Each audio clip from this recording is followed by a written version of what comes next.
Salut la team Evolution, on se retrouve aujourd'hui pour une sortie Via Ferrata. C'est la Via Ferrata du Télégraphe. Voilà, c'est une Via Ferrata qui est quand même assez engagée au niveau vertical, mais qui est aussi engagée au niveau de dénivelé parce qu'il y a 800 mètres de dénivelé. Voilà. Donc on se trouve en Savoie. On se trouve pas très loin de Saint-Michel-de-Maurienne, hein, qui est juste en dessous.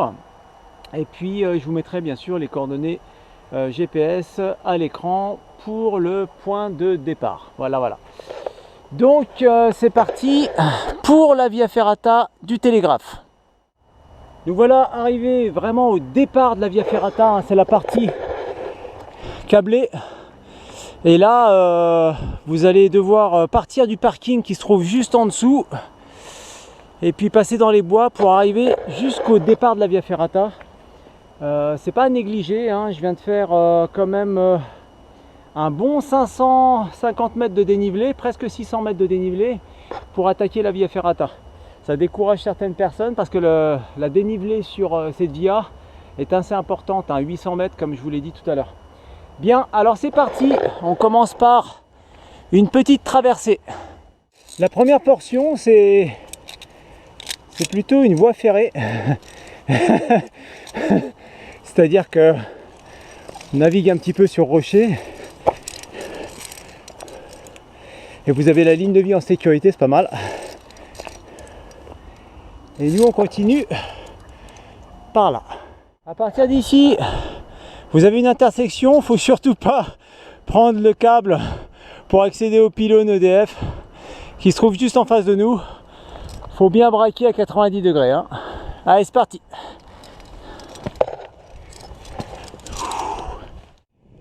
Alors nous voilà arrivés à l'échappatoire par Calypso.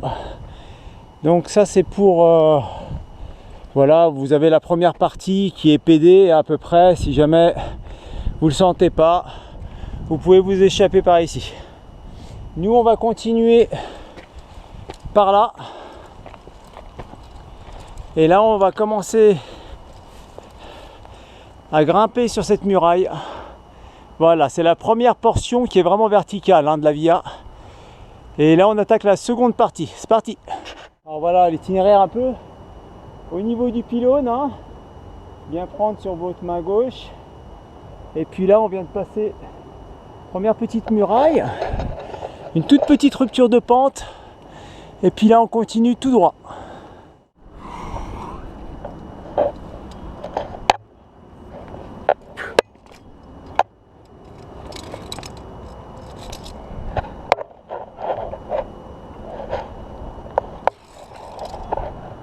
C'est vraiment de toute beauté.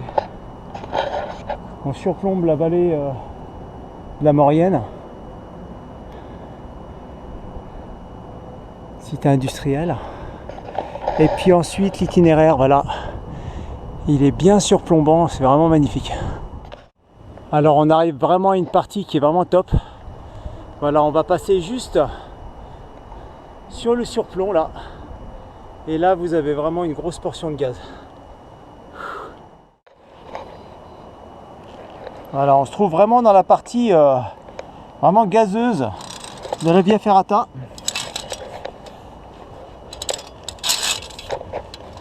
Cette partie elle est vraiment de toute beauté.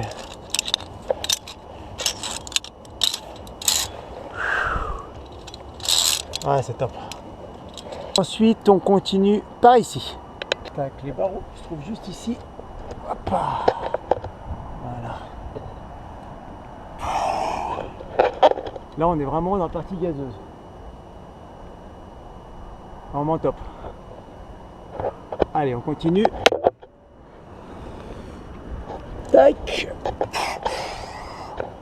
Bon alors des barreaux vous en avez un souhait, hein. Ouais, pas de problème. Vous avez ce qu'il faut en barreaux.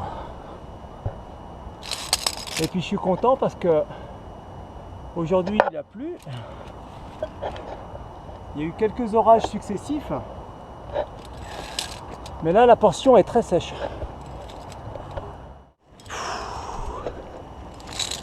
Ah, on est vraiment sur une portion. On est vraiment sur le fil. C'est vraiment top.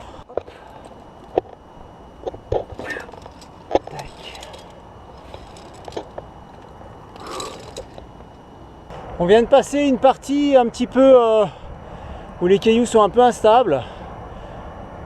Voilà. Et ensuite on continue par là.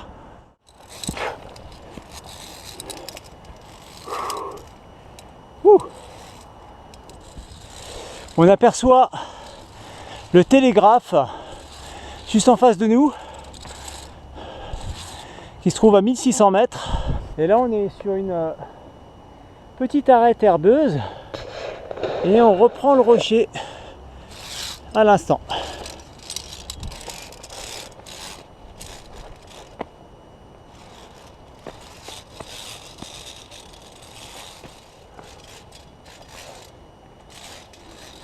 Vous l'arrivez à la fin de la deuxième section.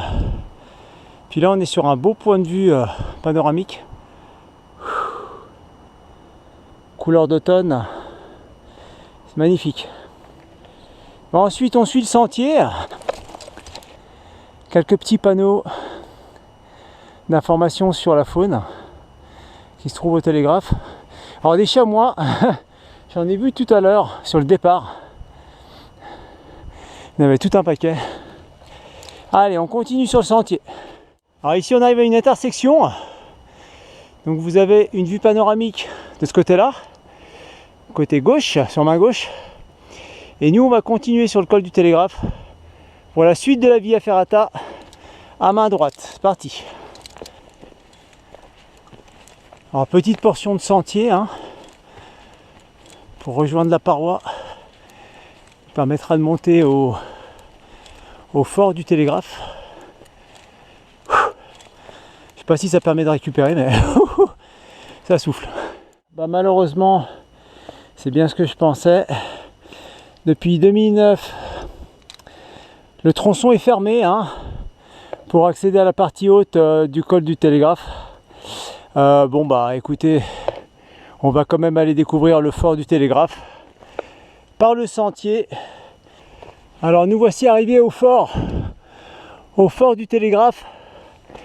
On va aller voir si l'accès est autorisé pour une petite visite.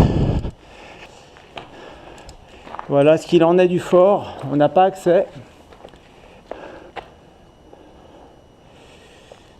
Bah tant pis. Bon, c'est possible.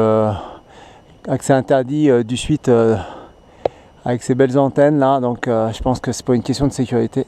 Alors, je suis monté un peu trop vite au fort, j'ai pas fait attention sur ma droite.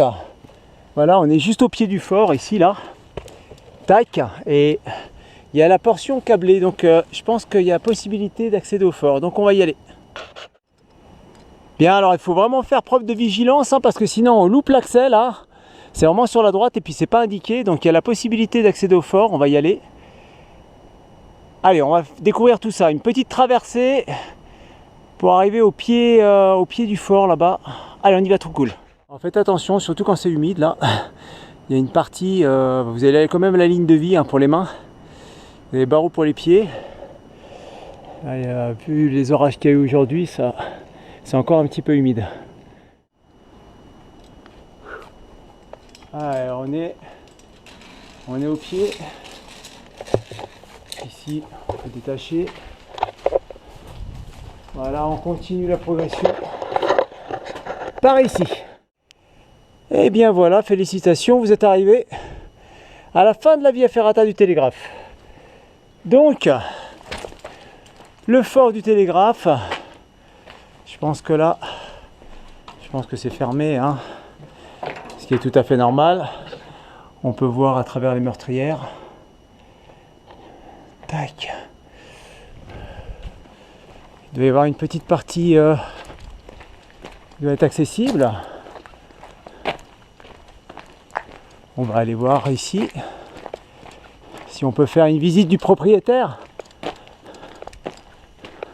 Ah oui, le câble continue en plus. Donc on a une petite portion câblée. Bon là, juste une petite main courante. Ça va être un petit parcours pour Vita. peut-être pour les enfants. Bien, on est à la porte supérieure, mais tout est fermé. Dommage. On dirait encore un chariot d'époque là-bas au fond. Bien, bah c'est pas grave. Donc on va chercher le chemin de retour. Et bien voilà, j'espère que cette petite découverte de la Via Ferrata du télégraphe vous a plu. Bon, c'est pas quelque chose à négliger parce que il y a quand même 800 mètres de dénivelé pour arriver jusqu'au fort du télégraphe qui se trouve à 1600 mètres d'altitude. Et le départ au parking, vous êtes environ entre 700 et 800 mètres. Voilà. 700 mètres sur les panneaux et puis 800 mètres sur le topo. À vous de choisir. Donc à partir d'ici, bah, vous avez un retour sur sentier qui va durer 1h50 jusqu'au parking. Eh bien écoutez, je vous laisse. Et puis je vous dis à la prochaine. Arvipa!